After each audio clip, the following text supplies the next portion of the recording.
What are the essentials to you? What makes cinema? I think what makes cinema to me, I think ultimately it's something that for some reason stays with you, so that a few years later you could watch it again, or 10 years later you watch it again and it's different. In other words, there's more to learn about yourself or about life.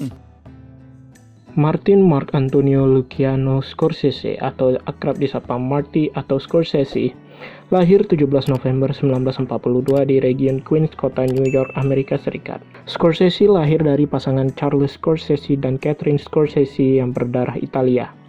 Marty kecil besar di lingkungan dan keluarga Italia yang sangat kental, mengingat kakek dan neneknya adalah imigran dari kota Sisilia di Italia. Marty pada masa kecilnya menderita gangguan asma sehingga dia tidak bisa berolahraga dan beraktivitas berat seperti teman-teman seusianya. Orang tua dan kakak tertuanya lalu membawa Marty ke bioskop secara rutin untuk menonton film. Sejak masa inilah Marty sudah menanamkan minat khusus pada film dan kesenian membuat film. Marty memiliki latar belakang pendidikan Kristen Katolik yang kuat dan sempat berkeinginan untuk menjadi pendeta atau pastor. Namun dia berhenti setelah gagal di tahun pertama. Mengingat passion dan minatnya pada dunia film sangat besar, Marty melanjutkan pendidikannya ke New York University College of Arts and Science, meraih gelar Bachelor of Arts in English pada tahun 1960. Lalu dia melanjutkan studi S2-nya dan meraih gelar Master of Arts di New York University School of Education di tahun 1968. Pada masa pendidikan S2-nya, Marty mulai mencoba membuat film pendek untuk memulai karirnya. Film pendek berjudul What's a Nice Girl Like You Doing in a Place Like This di tahun 1963 dan It's Not Just You Murray di tahun 1964. Berselang 3 tahun kemudian di tahun 1967, Marty membuat film fitur panjang pertamanya yang berwarna hitam putih berjudul Who's That Knocking at My Door bersama temannya Harvey Keitel dan Thelma Schoonmaker yang menjadi aktor dan editor yang dimana kedua orang ini menjadi partner, kolega dan kolaborator Marty untuk waktu yang sangat lama. Marty membangun karirnya di Hollywood sebagai sutradara, dimulai dengan menjadi asisten sutradara film dokumenter Woodstock, lalu bertemu dengan John Cassavetes yang menjadi teman dan mentornya. Marty membuat film keduanya yaitu Boxcar Bertha bersama produser Roger Corman pada tahun 1972. Corman mengajarkan Marty bahwa film yang baik tak memerlukan budget yang besar dan waktu yang lama untuk dibuat. Dan John Cassavetes meyakinkan Marty untuk membuat film sesuai dengan keinginannya tanpa terus-terusan mengerjakan proyek film orang lain. Sehingga membuat Marty berani untuk membuat Mean Streets sebagai film ketiganya dan menggandeng Warner Brothers untuk mendanai filmnya. Pada masa ini juga Marty sudah bertemu dan berteman dengan sutradara muda Hollywood lainnya yang bersama Marty membawa perubahan baru di Hollywood dalam movement The New Hollywood. Mereka diantaranya adalah Brian De Palma, Steven Spielberg, George Lucas, dan Francis Ford Coppola. De Palma adalah orang yang memperkenalkan Robert De Niro kepada Marty.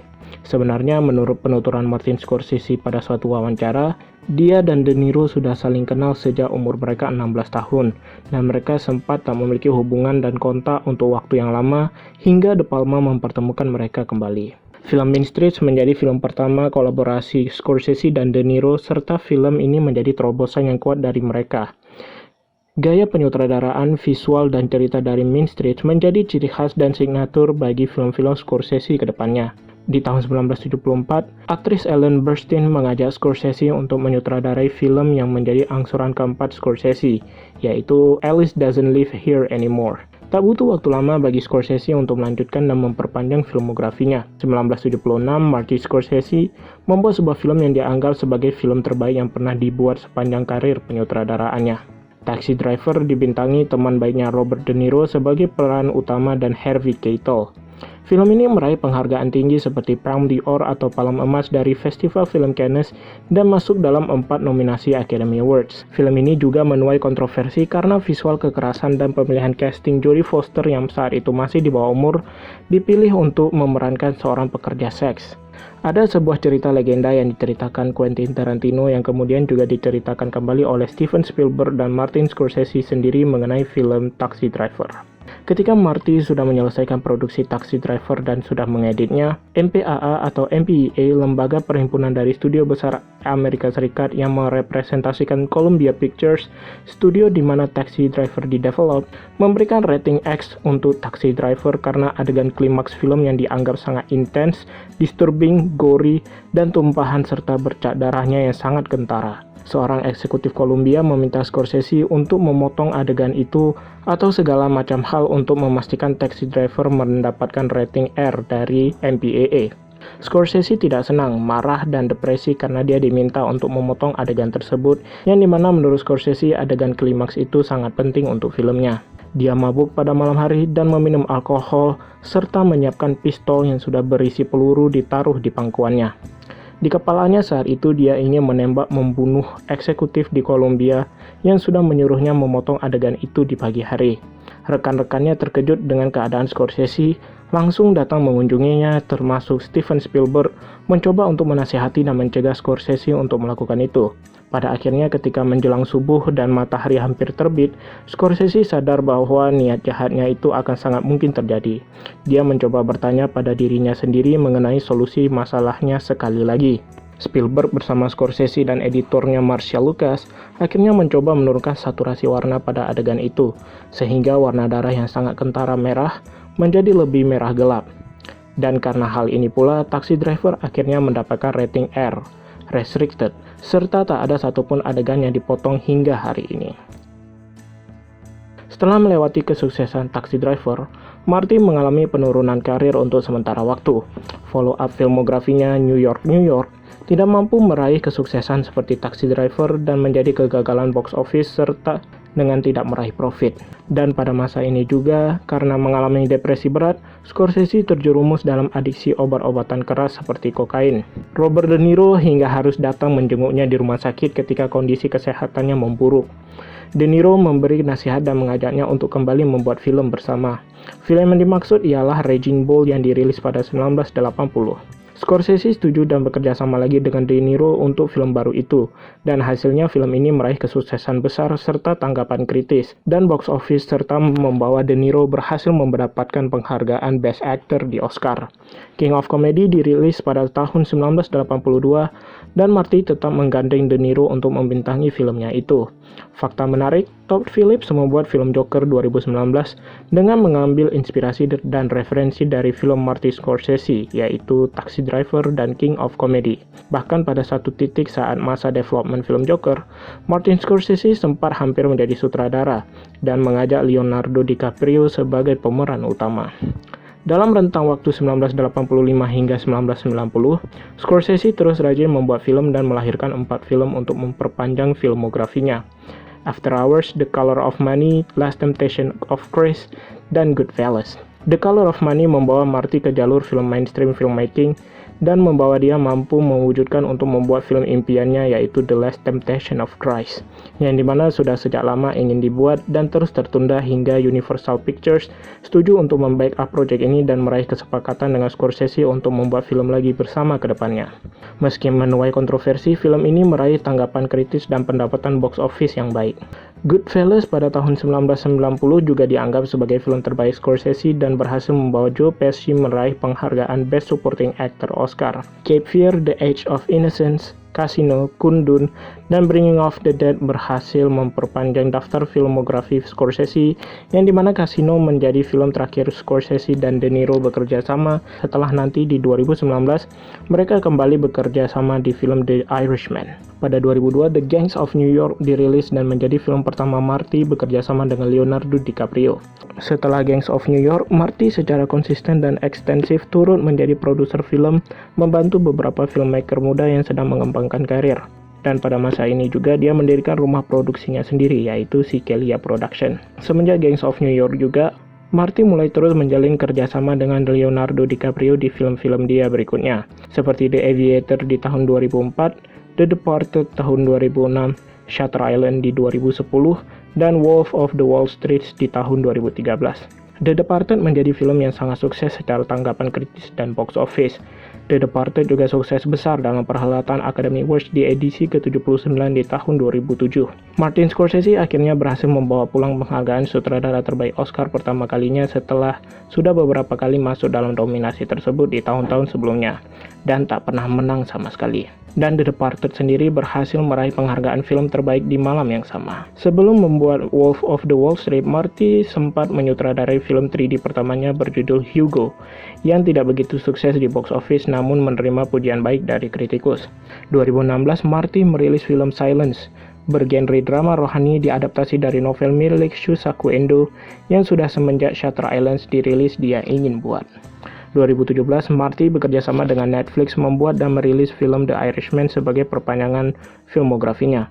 The Irishman menjadi proyek film pertama Marty bekerja sama dengan penyedia layanan di streaming tersebut. Film ini tetap mendapatkan tanggal rilis di bioskop, walau dirilis secara terbatas sebelum premier di Netflix pada November 2019.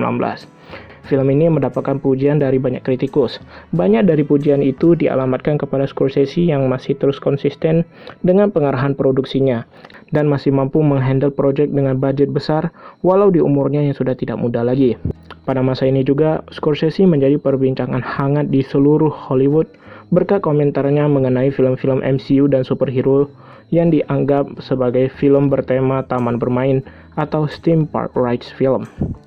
The value of a film that's like a theme park film, for example, the Marvel type pictures, where the theaters become amusement parks, that's a different experience. And it's not even, I was saying earlier, it's not cinema, it's something else. You know, whether you go for that or not, but it is something else, and we shouldn't be invaded by it.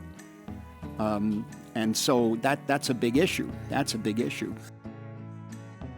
Komentarnya ini menyinggung banyak penggemar MCU dan penggemar franchise film besar lainnya. Berkat komentarnya ini juga memantik banyak diskusi di forum internet dan di Hollywood mengenai definisi sinema dan film itu sendiri.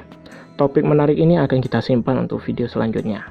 Meski sudah hampir masuk usia kepala 8, Scorsese tetap masih belum mau berhenti membuat film. Hal ini dibuktikan dengan usahanya membuat proyek film besar lainnya yaitu Killers of the Flower Moon yang dirilis tahun ini. Martin Scorsese masih belum kehilangan sentuhan emasnya. Film ini meraih tanggapan baik dari kritikus film dengan masih terus memuji keahlian Scorsese dalam membuat film. Scorsese mengajak DiCaprio dan De Niro bersama mengerjakan proyek ini, dan Paramount Pictures bersama Apple Original Films mendanai proyek ini. Selain proyek-proyek film yang sudah disebutkan sebelumnya, Scorsese pernah hampir terlibat di beberapa proyek film lain. Di antaranya ialah, di tahun 1969, Scorsese bersama penulis naskah Jay Cox sempat mendekati penulis Philip K. Dick untuk berdiskusi mengenai kemungkinan mengadaptasi novel Philip yaitu Do Androids Dream of Electric Sheep ke layar lebar. Tapi usaha mereka stuck karena tak memiliki hak adaptasi. Di kemudian hari, Ridley Scott membuat film Blade Runner di tahun 1982 mengadaptasi novel Philip itu. Francis Ford Coppola sempat meminta Scorsese untuk menyutradarai The Godfather 2, tapi Scorsese menolak tawaran itu, dan pihak studio bersikeras pada Coppola agar Coppola saja yang tetap menjadi sutradara The Godfather 2. Steven Spielberg sempat menawarkan proyek Schindler List pada Scorsese. Scorsese dan Steven Zaillian sempat mengembangkan skrip untuk film itu.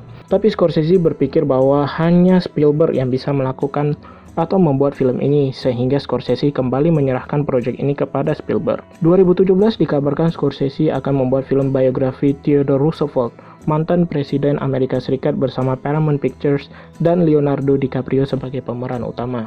2018, Scorsese diniatkan untuk menyutradarai film biografi komposer Leonard Bernstein untuk Paramount Pictures berjudul Maestro. Namun dia mundur dan memilih untuk mengerjakan The Irishman. Tapi Scorsese turut ambil bagian sebagai produser film ini bersama Spielberg. Bradley Cooper mengambil alih kursi sutradara dan posisi peran utama. Film ini akan dirilis oleh Netflix bulan November 2023 nanti. Di usianya yang sudah masuk masa senja, Scorsese masih belum mau istirahat dan masih ingin terus membuat film.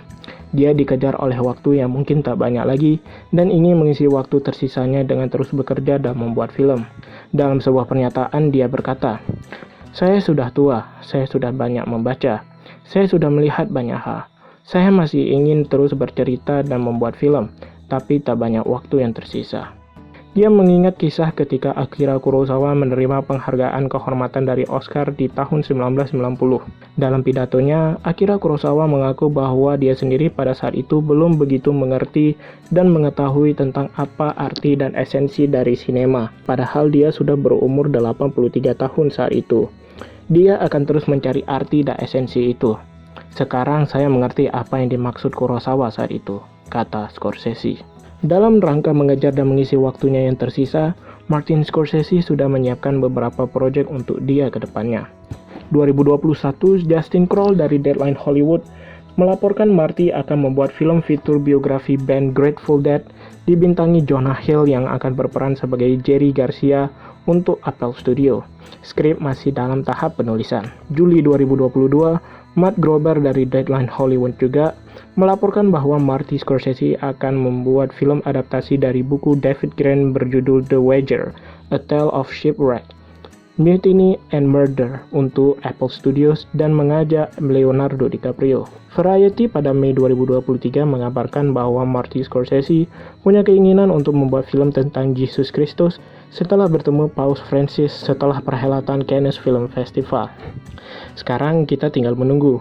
Di antara 3 proyek film tadi, yang mana yang akan dikerjakan oleh Martin Scorsese terlebih dahulu untuk mengisi dan mengejar waktunya yang tersisa.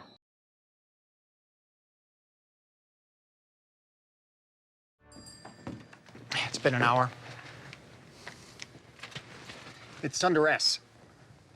Under S.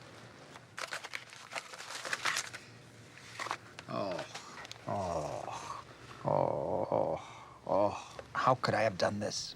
I did a commercial for American Express where I'm complaining about what I shot on a kid's birthday party. That's what I do. My AD saw me last week. He said, I love the commercial. He said, it's like being back at the monitor. What have I done? I've lost the narrative thread. Doesn't make any sense. Look at it. There's no life to it at all. Oh, my nephew. Say cheese. Good direction, Marty. Here, this one, interesting. It's far too nostalgic. What do you think? It's pretty. Composition is forced, lighting is bad, angle is off. Too literal, too violent, too metaphorical, too dark. Here, we have the protagonist, but where's the antagonist? Huh? Where's the drama?